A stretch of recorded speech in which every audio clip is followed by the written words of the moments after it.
नमस्कार दोस्तों, हम लोग लगातार इंस्टाग्राम, फेसबुक, यूट्यूब पर वास्तु से रिलेटेड वीडियोस देखते रहते हैं, जिसके माध्यम से हमें कभी कभी उनके या तो बुरे रिजल्ट मिलते हैं या फिर कभी कभी हमें उनका कोई महत्व ही नहीं पता लग पाता।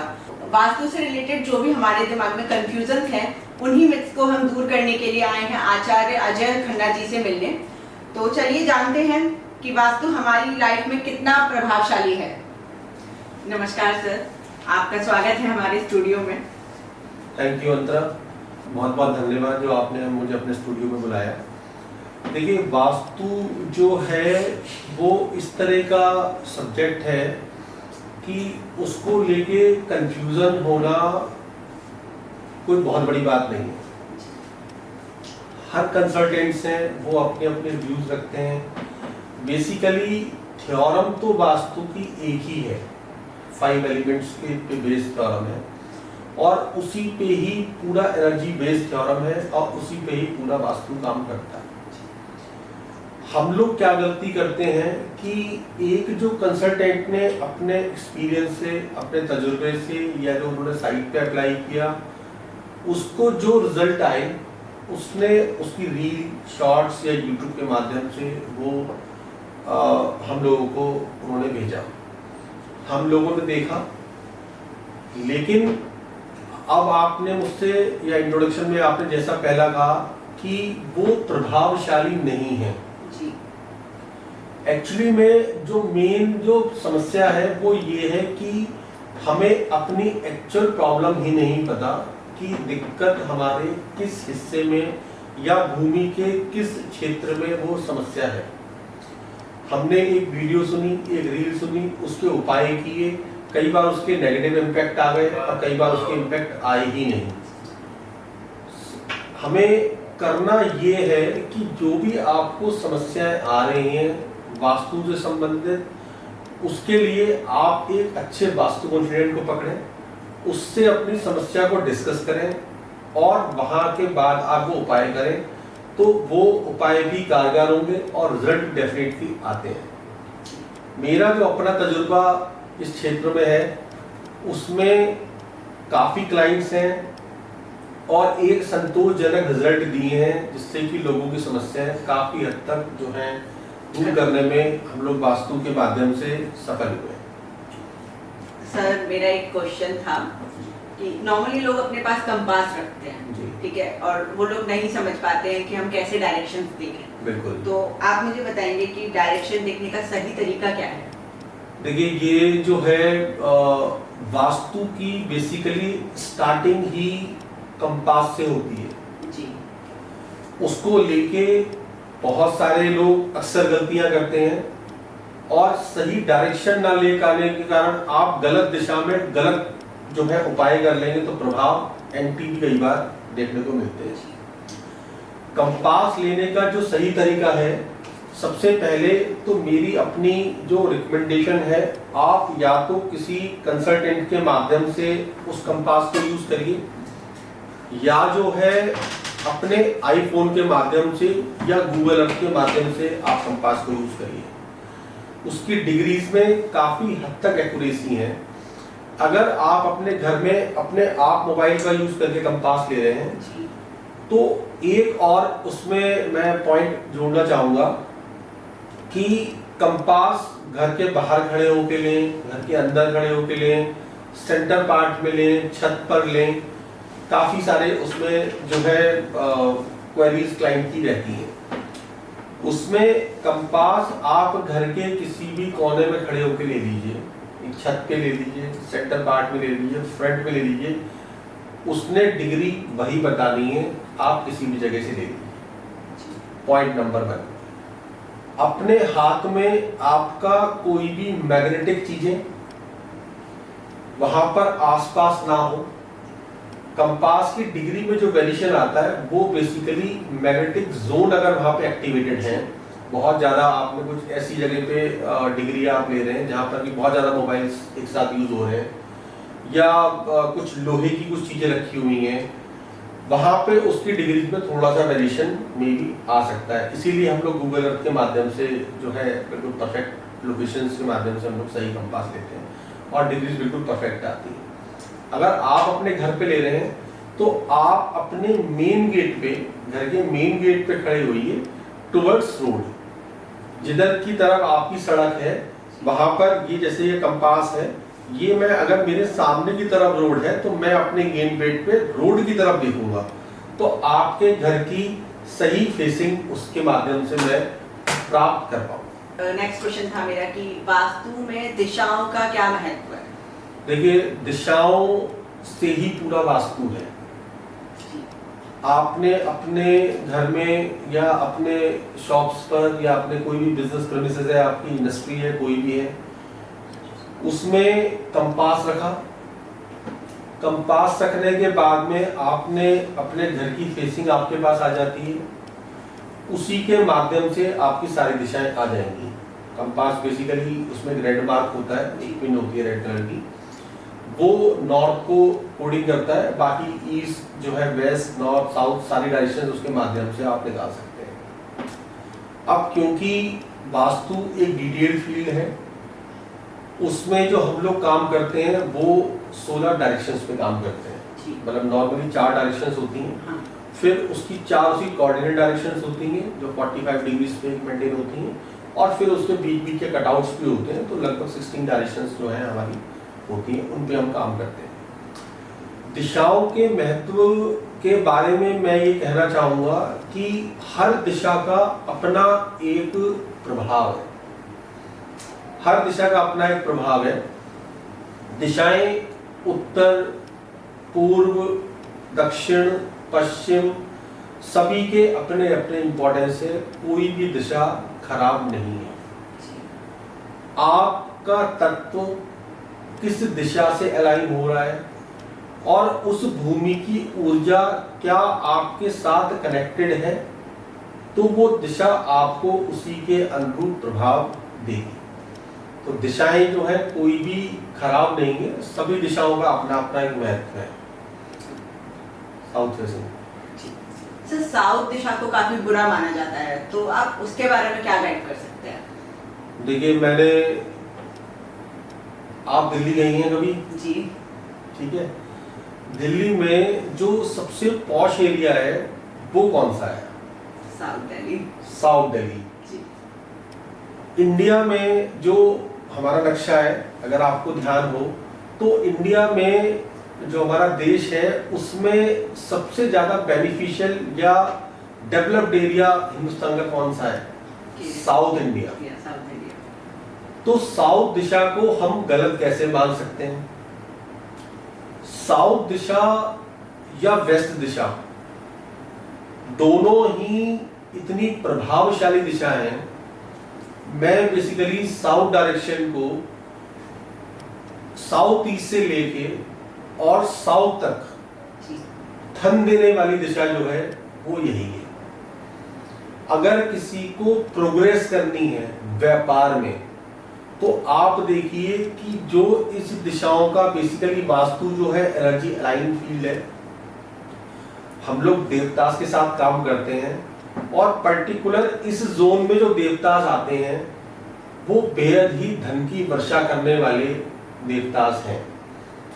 जैसे कि साउथ ईस्ट वीनस की लोकेशन को डिकोड करता है, शुक्र की लोकेशन को।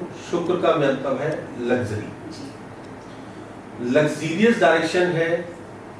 साउथ में पर्टिकुलर हम बात करें, मंगल यहाँ के देवता है और ये हमें व्यापार में दिलवाता है समृद्धि और प्रसिद्धि।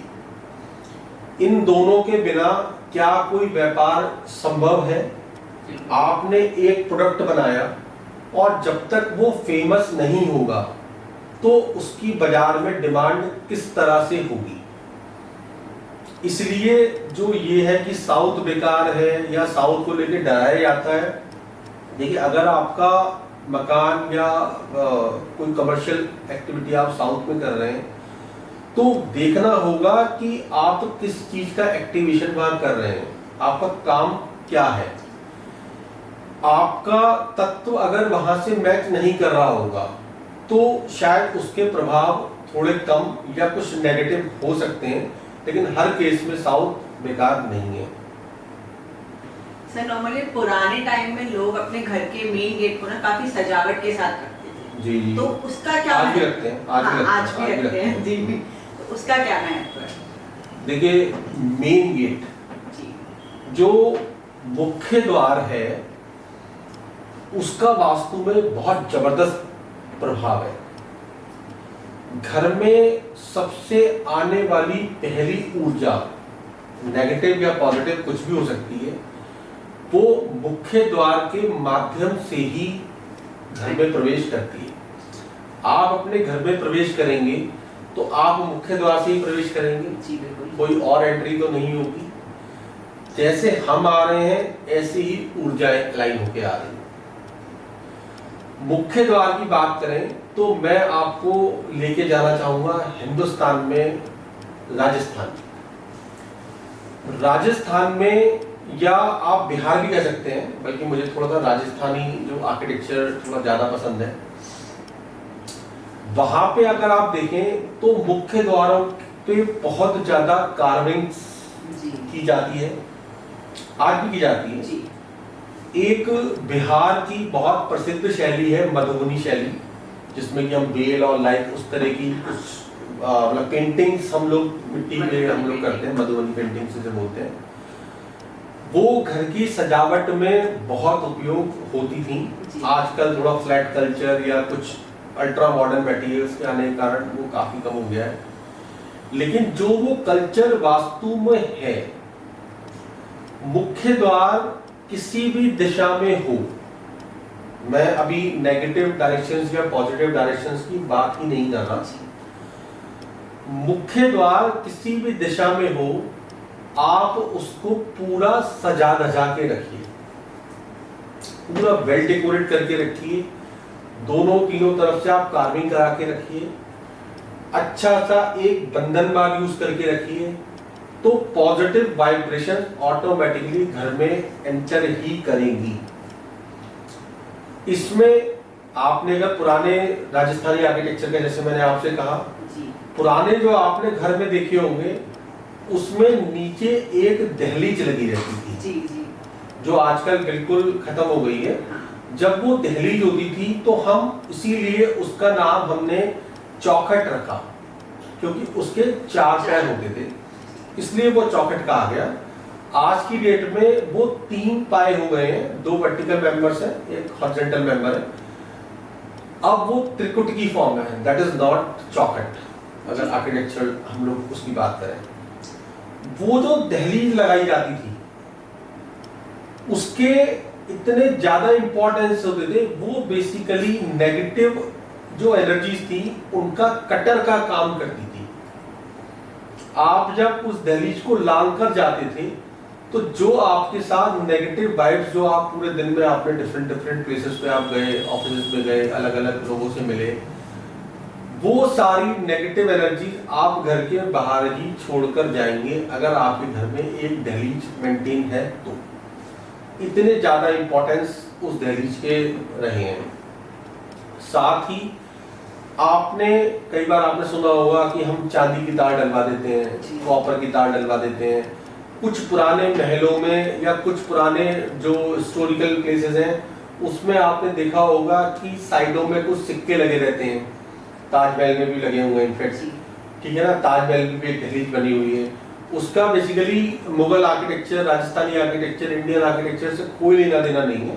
वो एक वास्तु का इतना इंपॉर्टेंट पार्ट है, वो दहलीज जो है बैरिकेडिंग का काम करती है, उसका किसी भी धर्म से कोई लेना देना नहीं है, वो बेसिकली एनर्जी कटर है। साथ ही जो उसकी सजावट, आज वो सजावट का जो दौर है मुख्य द्वार पर, वो केवल त्योहारों तक सीमित रह गया है। हम लोग दिवाली पे तमाम फ्लावर्स की डेकोरेशंस करते हैं, बंधन बार लगाते हैं और लाइट्स लगाते हैं, सब कुछ एक ही दिन करते हैं।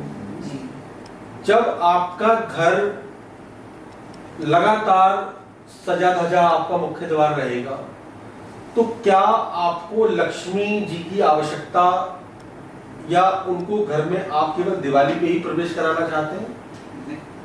हर जो निवासी ये कहेगा कि लक्ष्मी जी का वास मेरे घर में हमेशा रहे। आप अपने मुख्य द्वार को जितना सजा के रखेंगे उतना माँ लक्ष्मी आपके घर में पॉजिटिव एनर्जी के साथ रहेंगी और उस घर में खुशहाली डेफिनेटली रहेगी। ये है मुख्य द्वार के इम्पोर्टेंस। सर आपने मुख्य द्वार के इम्पोर्टेंस बता दिए। अब मैं जानना चाहती हूँ कि लोग जो है मुख्य द्वार के बाहर या मुख्य द्वार पर भगवान जी की फोटोज लगाते हैं, तो हाँ। उसका क्या इम्पोर्टेंस है, या लगानी भी चाहिए या नहीं? देखिए, भगवान जी को आप अगर मुख्य द्वार के बाहर लगा रहे हैं जी, तो आप उनको, जो मेरी भाषा में आप उनको द्वारपाल की संज्ञा मैं दूंगा। क्या वो आपके घर के चौकीदार या द्वारपाल हैं? बिल्कुल नहीं है। इसमें भगवान की फोटो लगाना मुख्य द्वार पर, किसी भी भगवान की हो, भगवान गणेश हो या कोई भी भगवान हो, जो भी आपके इष्ट हैं, उनको मुख्य द्वार पे अगर आपको लगाना है तो जब आप अपने घर में एंट्री करें उसके सामने जो इनसाइड वॉल आए आप उसको उस तरफ लगाएं। उसमें भी दिशाओं को देख लें कि आपका मुख्य द्वार किस तरफ है और सामने कौन सी वॉल पड़ रही है, क्योंकि सभी डायरेक्शन सभी देवताओं के लिए नहीं होती हैं। उनका एक दिशा निर्धारण है, उसी के अकॉर्डिंग आप अपने ईस्ट को वहाँ पर रखें या लगाएं। फोटो फ्रेम्स भी लगा सकते हैं, पिक्चर्स भी लगा सकते हैं, या उनकी मूर्ति भी स्थापित कर सकते हैं।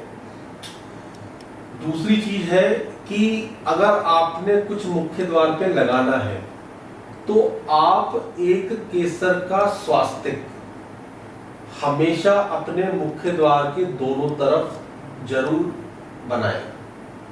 कोशिश करिए कि डेली बनाएं। ये बेसिकली एक वास्तु में रेमेडीज भी हैं। अगर आपका मुख्य द्वार किसी गलत डायरेक्शन में आ रहा है, कोई वास्तु प्रोजेक्ट आपसे कह गया है कि आपका मुख्य द्वार यहाँ नहीं यहाँ होना चाहिए, क्योंकि वो एनर्जीज है, जो अच्छी एनर्जीज है वहीं पे हम मुख्य द्वार बनाते हैं, लेकिन किसी कारणवश आप उसको नहीं हटा पा रहे या नहीं दूर कर पा रहे, तो एक केसर का स्वास्थ्य आप जब अपना डेली पूजा करें, डेली एक अपने हाथ से जो है अपने घर के दोनों तरफ स्थापित जरूर करें। वो भी एक नेगेटिव डोर भी आपको पॉजिटिव इम्पैक्ट देने लग जाए। सर साउथ वेस्ट जो दिशा है, अगर उस दिशा की साइड किसी का मेन गेट या खिड़की होती है तो उसका क्या इम्पैक्ट पड़ता है? देखिए, साउथ वेस्ट की जो दिशा है, ये दिशा जो है काफी वास्तु कंसल्टेंट इसको अच्छा नहीं मानते, लेकिन अब किसी के पास है, किसी का घर मौजूद है, तो उसको मेरी ये सलाह है कि एक बार किसी कंसल्टेंट की विजिट को जरूर कराएं और अपना जो भी उनका नक्शा है घर का या बिजनेस प्रेमिसेस का, वैसे तो सारे व्यापार साउथ वेस्ट में, अगर मैं व्यापार की बात करूं तो गलत नहीं बताए जाते। कुछ व्यापार के लिए, कुछ इंडस्ट्रीज के लिए साउथ वेस्ट बहुत अच्छी डायरेक्शन भी मानी जाती है, लेकिन सबके लिए नहीं जी। इसी तरह से घर की अगर हम बात करें तो कई बार मिले जुले प्रभाव साउथ वेस्ट के मैंने देखे हैं, जो भी मेरा अभी तक करियर रहा, उसमें एक अच्छे सलाहकार की सलाह आपको जरूर लेना चाहिए। अपने एस्ट्रो चार्ट से, क्योंकि हम लोग एस्ट्रो वास्तु के अकॉर्डिंग ही सब लेआउट्स करते हैं, उसके अकॉर्डिंग दिखाकर अपने साउथ वेस्ट को बैलेंस करें। फिर भी अगर किसी का साउथ वेस्ट के अलावा कोई ऑप्शन बनता ही नहीं है, मजबूरी है या कुछ इस तरह की कंडीशंस हैं उस बिल्डिंग के आर्किटेक्चर में कि नहीं है, तो फिर उसके काफ़ी उपाय हैं। उन उपायों के माध्यम से हम उसको बैलेंस कर सकते हैं। अगर अपार्टमेंट की हम बात करें, अपार्टमेंट में किसी अपार्टमेंट का डोर अगर साउथ वेस्ट की तरफ आ रहा है तो उसके भी उपाय हैं जिनके माध्यम से हम उसको बैलेंस कर सकते हैं। साथ ही अगर किसी की विंडोज आ रही हैं तो मैं उन विंडोज पे सलाह देता हूं कि विंडोज को वो कम यूटिलाइज हो, कम खोलें और थोड़ा सा हैवी स्टफ की कर्टेन्स हम लोग उन विंडोज पे लगाएं, और उनका ऑपरेशनल कंपैरेटिवली कम करें। सर नॉर्मली जो टी पॉइंट्स के प्लॉट्स होते हैं जी, उन्हें आप किस नज़र से देखते हैं, मतलब वो ठीक है या नहीं है?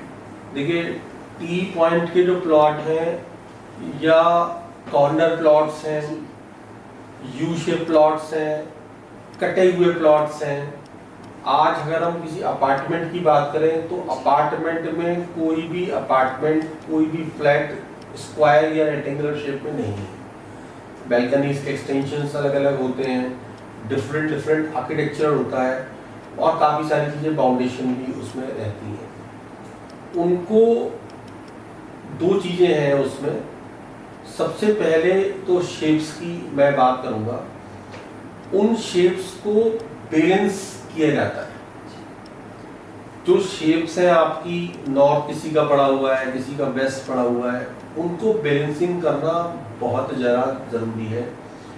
वो आपके लिए जो बनाया गया हुआ कंस्ट्रक्शन है उसके कई बार गलत प्रभाव भी देखने को मुझे अपनी साइट्स पे मिले हैं। दूसरा, टी पॉइंट की जो बात करें, हर डायरेक्शन का टी पॉइंट गलत नहीं है। पर्टिकुलर कुछ डायरेक्शंस हैं, वेस्ट का जैसे मैं बात करूं, उस डायरेक्शन का टी पॉइंट थोड़ा ज़्यादा इम्पैक्टफुल है। हर डायरेक्शन का कॉर्नर प्लॉट गलत नहीं है। कॉर्नर प्लॉट को लेके भी बहुत डिफरेंट वीडियोस देखने को मिलते हैं। क्लाइंट्स की क्वेरीज रहती हैं कि कॉर्नर प्लॉट्स आपने बना दिया या सेलेक्ट करा हुआ है तो ये मुझे ये प्रभाव, ऐसा नहीं है। आपके अगर किसी गलत प्रभाव आ रहे हैं तो वास्तु के अलावा बहुत सारी चीज़ें, लैंड एनर्जी का भी बहुत इंपॉर्टेंट रोल है, आपके एस्ट्रो का भी बहुत इंपॉर्टेंट रोल है और वास्तु तो उसमें इम्पैक्टेबल है ही है। केवल मैं पर्टिकुलर ये कहूँ कि केवल आपने कॉर्नर प्लॉट है, अगर आपको कोई इस तरह का कह रहा है तो वो गलत है। सारी चीज़ें एक बार अलाइन करिए, सबको बैलेंस करिए और वही प्लॉट, वही डायरेक्शन आपके लिए बहुत ज़्यादा प्रभावशाली भी बनाई जा सकती है थ्रू वास्तु और थ्रू उपाय। उपाय में हम लोग लैंड की एनर्जी को एक्सटेंड कर सकते हैं, आपके घर को अलाइन कर सकते हैं और उसमें बिना तोड़ फोड़ के भी बहुत सारी चीज़ें की जा सकती हैं। तो जरूरत है आप एक अच्छे वास्तु कंसल्टेंट को अपना घर या जो भी आपका एरिया हो आप विजिट कराएं।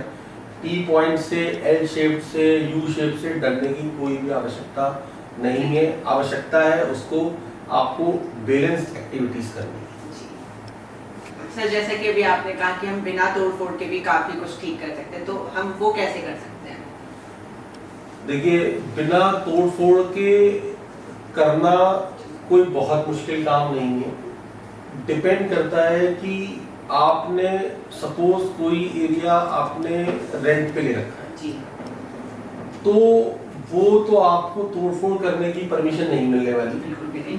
ठीक है ना। लैंडलॉर्ड भी नहीं करने देगा और वो ही कहेगा कल को किसी में और को रेंट दूंगा तो वो अपने हिसाब से कराएगा।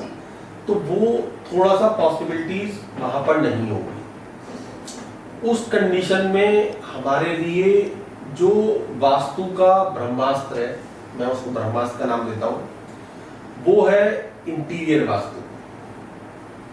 आप अपने घर में जो भी आपका पोजीशंस हैं, रूम्स की, किचन की, वॉशरूम्स की, उनमें कुछ इस तरह के प्रोडक्ट बढ़ाने वाले प्रोडक्ट्स लाके, लाइक आर्टिफैक्ट्स हैं, आप कलर्स को यूज कर सकते हैं, आप मोमेंटोस को यूज कर सकते हैं, आप ग्रीन प्लांट्स को यूज कर सकते हैं, आप मिरर का उपयोग कर सकते हैं। इस तरह के बहुत सारी चीजें हम लोग इंटीरियर में रखवाकर, अब कितनी पॉसिबिलिटी किस साइड पर है ये डिपेंड करेगा, इंटीरियर में रखवाकर उस एरिया को एनर्जाइज कर सकते हैं और करते हैं। इंटीरियर वास्तु एक बहुत महत्वपूर्ण अंग है। नॉर्मली अपार्टमेंट के केस में तो बहुत इंपॉर्टेंट हो जाता है, क्योंकि वहां पे लैंड के यूजेस नहीं होते। किसी का अपार्टमेंट 20वें फ्लोर पे है, किसी का 15वें फ्लोर पे है, या कोई भी फ्लोर होगा, तो वहां पर इंटीरियर वास्तु का ही उपयोग कर हम उस लैंड की एनर्जी को बढ़ा सकते हैं और उस इंटीरियर के माध्यम से वास्तु के बहुत अच्छे और बहुत ही अच्छे प्रभाव हमें देखने को मिलेंगे। सर नॉर्मली लोग बोलते हैं कि वॉशरूम में मिरर नहीं लगाना चाहिए या फिर घर में ज्यादा हमें मिरर्स का उपयोग नहीं करना चाहिए, तो उससे आप किस नजर से देखते हैं और उसका मतलब क्या उपयोग हम कर सकते हैं उसके लिए? देखिए, मिरर जो है वो इंटीरियर वास्तु का एक बहुत महत्वपूर्ण हिस्सा है। जी। आपने कहा कि वॉशरूम में मिरर नहीं लगाना चाहिए या ड्रेसिंग रूम में मिरर नहीं लगाना चाहिए या डाइनिंग एरिया में मिरर नहीं लगाना चाहिए। जी। तो इंटीरियर डिजाइनर या आर्किटेक्ट के लिए बहुत समस्या हो जाएगी। सीलिंग्स पे भी मिरर लगाए जाते हैं, कई जगह आपने देखा होगा फ्लोरिंग भी ग्लासेस की बनाई जाती है। इनफैक्ट जो टाइल्स हम यूज कर रहे हैं इंटीरियर में, वो भी आजकल ग्लेज फिनिश की टाइल आती हैं, तो वो भी मिरर की ही कैटेगरी में आती है, क्योंकि जो चीज रिफ्लेक्ट कर रही है वो मिरर है। जो पॉलिशेस हैं आजकल फ्लोर्स पे, जो पॉलिशेस हो रही हैं, स्टोन की जो पॉलिशेस देखने को मिलती हैं, वो सारी की सारी मिरर फिनिश, मतलब पर्टिकुलर नाम ही है उसका mirror finish. Extra shiny tiles आ गई हैं, एक्स्ट्रा शाइनी स्टोन्स आ गए हैं। अब किस पर्टिकुलर कुछ डायरेक्शंस हैं जहां पर कि मिरर का उपयोग निषेध है।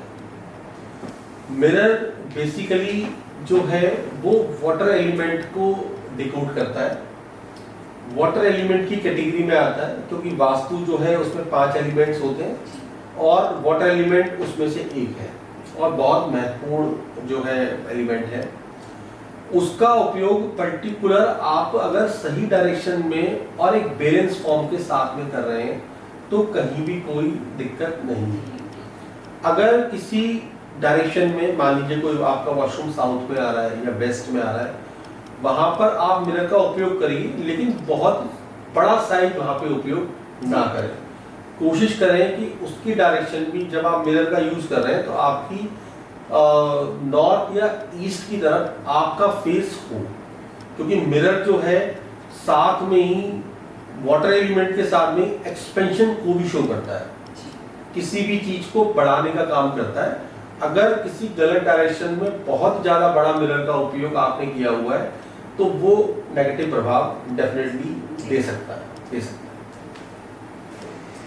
सर घर में पौधों का क्या महत्व है और हमें कौन से पौधे लगाने चाहिए? देखिए, पौधों के लिए एक बहुत बड़ा सब्जेक्ट है वास्तु में, वृक्ष वास्तु। जी। अब पौधों में पौधे हैं या पेड़ भी उसी कैटेगरी में आते हैं। कई बार आपने देखा कि किसी को आपने कुछ नया प्लॉट किसी ने दिलवाया, हम लोग लैंड एनर्जीज के लिए जाते हैं चेक करने के लिए, या किसी का प्लॉट सिलेक्शन के लिए जा रहे हैं, वहां पे हमें देखा कि एक बड़ा सा पीपल का पेड़ है, बरगद का पेड़ है, नीम का पेड़ है, क्योंकि पुराने जो कॉलोनाइजर्स हैं वो खेतों में कॉलोनीज आजकल डेवलप हो रही हैं, अथॉरिटीज उसी तरह से काम कर रही हैं, तो वो पेड़ कई बार नहीं काटे जाते और वो पर्टिकुलर आपके प्लॉट में या बाहर या अंदर दाएं बाएं कहीं भी आ सकते हैं। तो पर्टिकुलर पेड़ जो है वो आपके घर से कितनी दूरी पर है, आपके गेट के सामने आ रहा है, आपके गेट में बराबर आ रहा है, उसकी छाया आपके ऊपर आ रही है या नहीं आ रही, और वो पर्टिकुलर आपके अगर घर में या इस तरह की जगह आ रहा है जो कि आपको यूज करनी ही करनी है। मान लीजिए कोई इंडस्ट्रियल प्लॉट है आपका और उसमें कोई पेड़ पर्टिकुलर लगा हुआ है और वो आपको यूटिलाइजेशन उसका करना है, तो फिर उनके अलग अलग मेथड्स हैं जिनके माध्यम से हम उनको एक्टिवेट या डीएक्टिवेट करते हैं। पेड़ काटने की सलाह तो मैं नहीं दूंगा, ठीक है, लेकिन उनको उनके माध्यम से हम उनको एक्टिवेट या डीएक्टिवेट करते हैं और वास्तु में हर चीज का उपाय संभव है। नंबर 2 की अगर हम बात करें घरों की, घरों में छोटी हाइट के पौधे लगाने चाहिए अगर आपका 200-250 मीटर का घर है, और उसमें भी एक मेरी पर्सनल सजेशन है, इसका वास्तु से कोई लेना देना नहीं है, कि जितने पौधे आप मेंटेन कर सकें उतने ही पौधे घर में रखें। ये अक्सर हम गलती करते हैं कि 100 गमले हम एक साथ ले आए, पानी जो है कोई और लगा रहा है। जो घर में लगे हुए, चाहे वो छोटे वृक्ष हो, पौधे हो या बड़े वृक्ष हो, अगर आप उनकी सेवा कर रहे हैं, मतलब उनको जल दे रहे हैं, प्रॉपर खाद दे रहे हैं, प्रॉपर उनकी कटिंग कर रहे हैं, डेवलप कर रहे हैं उन्हें, तो वो पौधे जैसे जैसे डेवलप होते हैं, यहाँ पे वास्तु को मैं उससे ज्वाइन करूंगा, उसको मैं आपके उस घर में जो बच्चे रह रहे हैं उनकी संज्ञा में मैं लेके जाता हूँ, क्योंकि पौधे जो है वो बुध को, ग्रह जो बुध है उसको रिकॉग्नाइज करते हैं, और जो घर के बच्चे हैं वो भी बुध ही होते हैं। साथ ही अगर उसके घर के पेड़ मुरझा रहे हैं, मेंटेन नहीं है, तो कहीं ना कहीं उस घर में रहने वालों की बुद्धि भी उसके अकॉर्डिंग भ्रमित होगी ही होगी। इतना ज्यादा प्रभाव उन गमलों का, छोटे छोटे गमलों का हमारी लाइफ में है, और ये अपने आप में एक वास्तु दोष की ही श्रेणी में आता है। आप छोटे पौधे रखें, पॉजिटिव एनर्जी देने वाले पौधे रखें, कटीले पौधे ना रखें, फूलदार पौधे रखें, और उसमें भी तुलसा जी का पौधा अपने घर के नॉर्थ या ईस्ट में जरूर स्थापित करें। अगर आप बहुत ज्यादा पौधे नहीं रख रहे हैं तो कम से कम एक तुलसा जी का पौधा अपने घर के नॉर्थ या ईस्ट में अवश्य अवश्य और अवश्य ही रखें। सर, एक सवाल मेरा घर की महिलाओं के लिए है। तो महिलाओं का ज्यादा से ज्यादा समय किचन में जाता है, तो जब हम किचन बनाते हैं तो हमें उसमें किस किस चीज का ध्यान रखना चाहिए बनवाते समय? देखिए, किचन जो है महिलाओं का समय तो जाता ही है, लेकिन किचन जो है अगर आपकी सही दिशा में नहीं होगी जी, तो उसका प्रभाव भी महिलाओं पे ही आने वाला है। किचन की जो एक्चुअल डायरेक्शन है, अभी मैं एस्ट्रो वास्तु से उसको अलाइन नहीं कर रहा, एक बेसिक बात कर रहा हूं। बेसिक वास्तु में जो किचन की डायरेक्शन है वो साउथ ईस्ट कॉर्नर को बताया गया है। साउथ ईस्ट कॉर्नर को अगर हम एस्ट्रोलॉजी की बात करें तो शुक्र का स्थान दिया गया है, और महिलाओं को भी घर का शुक्र ही बताया गया है। जैसे मैंने अभी आपको बुध बताया, बच्चे होते हैं, घर के पुरुष मंगल और शनि की कैटेगरी में आते हैं। महिलाओं को शुक्र का स्थान दिया गया है। अगर आपकी किचन का इंटीरियर या पोजीशनिंग सही नहीं है तो वो डायरेक्ट उस घर की महिलाओं के स्वास्थ्य से डायरेक्ट कोरिलेट में है। उनका स्वास्थ्य कहीं ना कहीं डिस्टर्ब आपका रहेगा ही रहेगा, अगर आपकी किचन की जोनिंग सही नहीं है तो। अब किचन की अगर हम बात करें तो kitchen south east best direction बताई गई है। उसके बाद अगर किसी और जोन में भी है और आपको किसी तरह रिप्लेस उसको नहीं कर पा रहे, किसी कारणवश हमें मतलब पॉसिबिलिटीज नहीं है आपको रिप्लेसमेंट की, तो किचन में 3 चीजें बहुत महत्वपूर्ण हैं।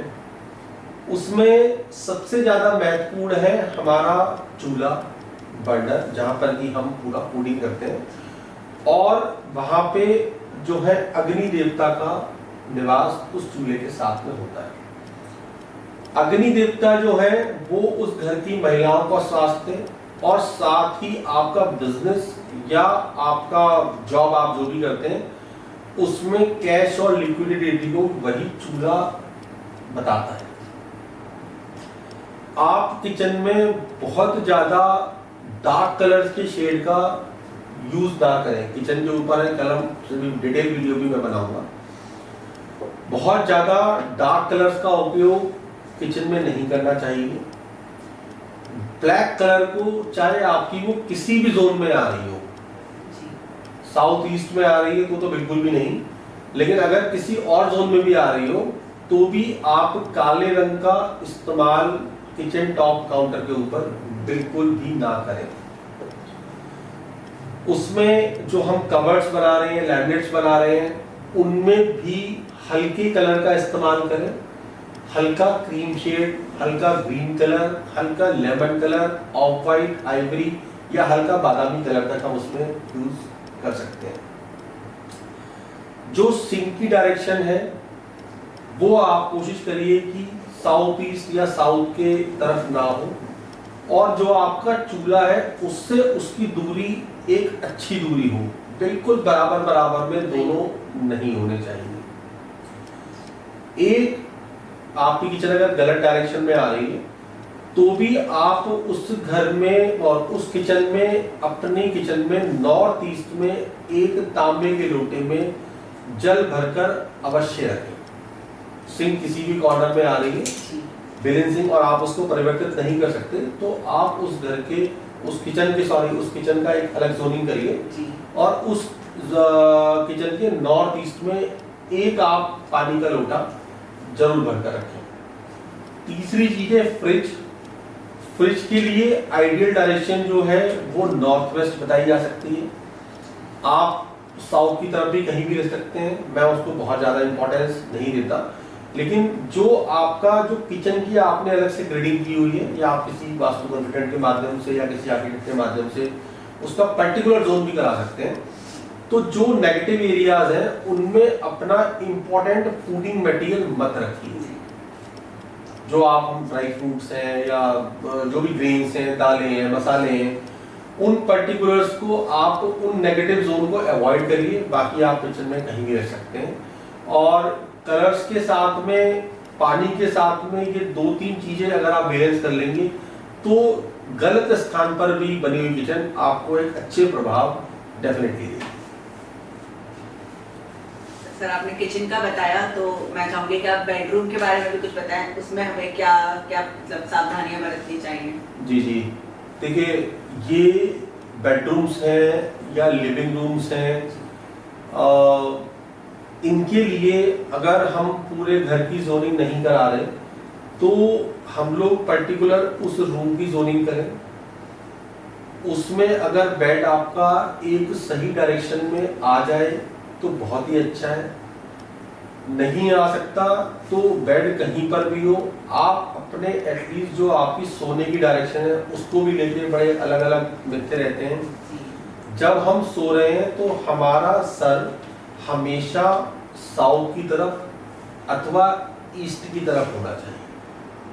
सबसे इम्पोर्टेंट है ये। बेड आपका नॉर्थ में, वेस्ट में, कहीं पर भी हो, आप जब उस पे सोए जब आप उस पे आराम करें तो आपका हेड साइड मूवमेंट जो है साउथ या ईस्ट में ही हो, लेग उसके अपोजिट ही जाएंगे। दूसरी चीज है कि अगर वो आपका किसी नेगेटिव जोन में आपका बेडरूम आ रहा है तो डेफिनेटली वो प्रभाव देगा। अगर हम फुल जोनिंग की बात करेंगे, आप अपने जो आपका तकिया है उसके नीचे एक पीली सरसों की एक पोटली या पीली सरसों का आप एक तकिया बनाकर इस्तेमाल करिए। वो नेगेटिव जोन के प्रभाव भी काफी हद तक खत्म हो जाते हैं, कम भी नहीं कहूंगा, खत्म हो जाते हैं।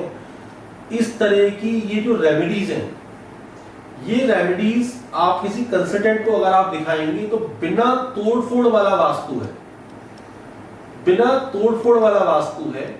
इसके प्रभाव से भी आप बहुत अच्छे परिणाम वास्तु के ले सकते हैं। आवश्यकता है कि जो आपका कंसल्टेंट है वो आपकी प्रॉब्लम को प्रॉपर कोडिंग कर पाए, समझ पाए कि क्या चीजें हैं और कितनी मुझे पॉसिबिलिटीज इस घर में दिख रही है रेनोवेशंस की या चेंजेस कराने की या चेंजेस ना हो पाने की। उसी के अकॉर्डिंगली आप उसको पूरा लेआउट करके और अपने क्लाइंट को सलाह दें। तीसरी चीज है, किचन में हम वार्डरोब्स रखते हैं। वार्डरोब्स को कोशिश करिए कि उस कमरे के साउथ से लेके साउथ वेस्ट तक के कॉर्नर में या वेस्ट तक भी आप उसको लेके जा सकते हैं। अगर उस वार्डरोब के अंदर कोई आपका लॉकर इनबिल्टेड है तो वो लॉकर की जो डायरेक्शन है हमेशा नॉर्थ फेस में खुलना चाहिए। जब वो ऑपरेट हो रहा है, आपकी डायरेक्शन साउथ या वेस्ट कुछ भी हो सकती है, बट लॉकर का जो फेस है वो टुवर्ड्स नॉर्थ हो और वो पर्टिकुलर उस जोनिंग की, जो आपने पर्टिकुलर उस रूम की है, उसके किसी नेगेटिव एरिया में वो लॉकर ना आए। अगर वो नेगेटिव एरिया में आएगा तो वो पैसा उसी हिसाब से फ्लो आपका होगा। कुछ भी फालतू खर्चे, दवाइयों के खर्चे या जिस पर्टिकुलर जोनिंग में है वो वैसे इंपैक्ट उसके नॉर्मली देखे गए हैं। सर आप मंदिर का और बताइए कि मंदिर बनाते समय हमें क्या क्या सावधानियां रखनी चाहिए। देखिए मंदिर जो है वो पहले तो घर में मैं उसको मंदिर की संज्ञा नहीं देता। घर में जो हमारे ईष्ट का स्थान है वो बेसिकली पूजा घर कहलाता है जी। मंदिर वो होता है जो सार्वजनिक होते हैं, जहां पर कि जो हमारे ईष्ट हैं, जो ईश्वर हैं, उनकी पूरी सेवा होती है। वो प्राण प्रतिष्ठित होते हैं, उनको पूरा समय समय पर भोग लगता है और जो भी उस घर में पुजारीगण है वो उनका पूरा ध्यान, उनका शयन का, उनके भोग का पूरी तैयारी करते हैं। दैट इज कॉल्ड मंदिर। घर में हर तरीके के कर्म होते हैं। घर में आज की डेट में वॉशरूम नहीं है, पुराने वास्तु में वो वॉशरूम घरों में अलाउ ही नहीं थे। मंदिरों में, घर में हम लोग हर तरह का भोजन उपयोग करते हैं, प्याज लहसुन लाइक, और वहीं पे हमारे ईस्ट बैठे हुए हैं तो कहीं ना कहीं उनकी एनर्जी डिस्टर्ब होती है। इसीलिए घर में पूजा घर की सलाह दी जाती है और वो भी कोई बहुत बड़ी फॉर्म में नहीं दी जाती। वास्तु में आपको सबसे महत्वपूर्ण है उस मंदिर में मूर्ति का साइज, जिसको लेके कई बार मेरे पास व्हाट्सएप पे भी सवाल आते रहते हैं, कमेंट्स आते रहते हैं कि क्या साइज होना चाहिए। मूर्ति का साइज बहुत ज्यादा, मतलब लास्ट जो है 4 से 6 इंच के बीच में, मैक्सिमम उसकी हाइट जो है 4 से 6 इंच के आसपास होनी चाहिए। दूसरा, लाइट्स का अगर हम उसमें बात करें, मंदिर में कोशिश करिए कि जहां भी आपका मंदिर बना हुआ है, मंदिर के लिए जो आइडियल डायरेक्शन घर में नॉर्थ ईस्ट है, या आप उस मंदिर को वेस्ट में भी रख सकते हैं और आप अपने घर के ईस्ट में भी रख सकते हैं, बराबर ही प्रभाव आने वाले। कोशिश करिए मंदिर का स्थान इस तरह का हो कि जहां पर आपको सनलाइट अप्रोच हो। जो आपके ईस्ट हैं, अगर उनके ऊपर सूर्य की डायरेक्ट रोशनी आ जाती है कुछ देर, बल्कि सुबह सुबह की अगर आ जाए तो और बेहतर है। तो वो मंदिर में अगर कोई छोटा मोटा वास्तु दोष होगा भी, या स्थान थोड़ा 19-20 भी होता है, तो वो मेंटेन रहेगा, कहीं कोई दिक्कत नहीं होगी। तीसरी चीज है इसमें कपड़ा जो हम नीचे बिछाते हैं, लाल रंग का कपड़ा मना करा जाता है, गोल्डन कलर का कपड़ा है, नीले रंग का कपड़ा है, हरा रंग का कपड़ा है। कोशिश करिए अगर आपका मंदिर नॉर्थ ईस्ट में आ रहा है तो वहां पर गोल्डन या पीला कलर का कुछ कपड़ा नीचे आप भगवान जी को आसन की तरह दें। कभी कभार ओकेजनली आप रेड कलर भी रख सकते हैं, जैसे कि नवरात्रि वगैरह में, कहीं कोई दिक्कत नहीं है। दूसरी चीज, अगर आपका मंदिर नॉर्थ ईस्ट में आ रहा है तो एक जल का लोटा अपने मंदिर में, पीतल का लोटा अवश्य भरकर वहां पर रखें। अगर आपका मंदिर वेस्ट में आ रहा है, वहां भी आप गोल्डन कलर का कपड़ा इस्तेमाल कर सकते हैं। वहां पर रेड कलर बहुत ज्यादा उपयोगिता नहीं होने चाहिए। भगवान जी के जो छोटे छोटे वस्त्र होते हैं उनके लिए कोई बाउंडेशन इतने रेड कलर से कहीं कोई दिक्कत नहीं। अगर आपका मंदिर ईस्ट फेस में आ रहा है, ईस्टर्न डायरेक्शन में आ रहा है, तो वहां पे आप गोल्डन के साथ में हल्का सा ग्रीनिश या पिंकिश कलर का भी इस्तेमाल, या रेडिश कलर का भी इस्तेमाल, आप लाइट रेड कलर का इस्तेमाल भी वहां पे कर सकते हैं। मंदिर में जो हम लोग गलती करते हैं डेली, वो क्या है कि जो हमने वहां पे फूल माला एक दिन पहले अर्पित की, वो वहीं की किसी ड्रॉअर में हम स्टोर कर देते हैं। ये एक वास्तु दोष की कैटेगरी में आता है। आप वहां से जो आपने दीपक जलाया, जो आपने फूल माला या धूप बत्ती जो भी आप इस्तेमाल कर रहे हैं, माचिस की तीली, हवन आपने किया, वो डेली के डेली क्लीन करिए। और जहां आपने घर में एक पर्टिकुलर मंदिर से हटकर एक स्टोर एरिया बनाइए, कोशिश करिए कि वो घर के बाहर हो तो और ज़्यादा बेहतर है। उसको आप इकट्ठा करिए और फिर अपना चलते हुए जल में उसको टाइमली हटा दीजिए। बहुत ज़्यादा लंबे समय तक वो घर में भी स्टोर नहीं रहना चाहिए। तीसरी चीज इसमें एक और मैं इसमें पॉइंट जोड़ूंगा कि जो लगातार गलतियां होती हैं कि हम वहां पर कई बार बहुत ज़्यादा एक्स्ट्रा लाइटिंग कर देते हैं। एक सीमित लाइट रखिए। भगवान को कोई बहुत ज्यादा चमक धमक की आवश्यकता नहीं है। एक बैलेंस फॉर्म में white, of white, light cream colour और लाइटी कलर के लैमिनेट्स, लाइट कलर की पॉलिश के साथ में अपने ईस्ट को रखिए। कई बार मंदिरों में ये देखा गया है, जो भी आपका पूजा घर है, कि उसमें हम अपने किसी गुरु का हमने नाम धारण किया हुआ है, उनकी फोटो भी अपने भगवान के साथ उसी प्लेटफॉर्म पर हम रख देते हैं, या अपने जो पूर्वज हैं उनकी फोटो, दादाजी हैं या कुछ भी जो हमारे फोर फादर्स हैं, उनको भी हम कहीं ना कहीं पूजा घर में ही अपना स्थान दे देते हैं। इन दोनों के लिए ही, जो हमारे गुरु हैं और जो हमारे पूर्वज हैं जो अब इस दुनिया में नहीं है, उनके लिए वास्तु में आपके घर में ही अलग अलग स्थानों का निर्धारण किया गया। ये मंदिर में कदापि नहीं होने चाहिए, चाहे आपके मंदिर की डायरेक्शन कोई भी हो, वेस्ट ही हो। गुरु का स्थान वेस्ट में रखा गया है, लेकिन अगर आपका मंदिर वेस्ट में भी आ रहा है तो भी आप उसको मंदिर से, पूजा घर से बाहर की तरफ दीवार पर स्थान दें, ईस्ट, अपने ईस्ट के साथ में ना दें। इस तरह की छोटी छोटी गलतियां जो हैं वो हम डेली करते हैं, और वो जब थोड़ी सी चरम सीमा पर आ जाती हैं तो वो कहीं ना कहीं वास्तु दोष का काम करने लग जाती है। सर आपका बहुत बहुत धन्यवाद। मुझे मतलब मेरे सारे डाउट्स क्लियर हुए हैं, वास्तु से रिलेटेड जो भी मुझे डाउट्स थे वो क्लियर हुए हैं, और आशा है कि मेरे व्यूअर्स के भी वो सारे डाउट्स क्लियर हुए होंगे जो भी उन्हें वास्तु से रिलेटेड थे। और बाकी लोग जो वीडियोस देख देख कर वास्तु को फॉलो करते थे, आई होप कि अब आप वैसे ना करके हमारे सर ने जैसा बताया है आप उस तरह से फॉलो करें। ठीक है, थैंक यू अंतरा, बहुत बहुत धन्यवाद।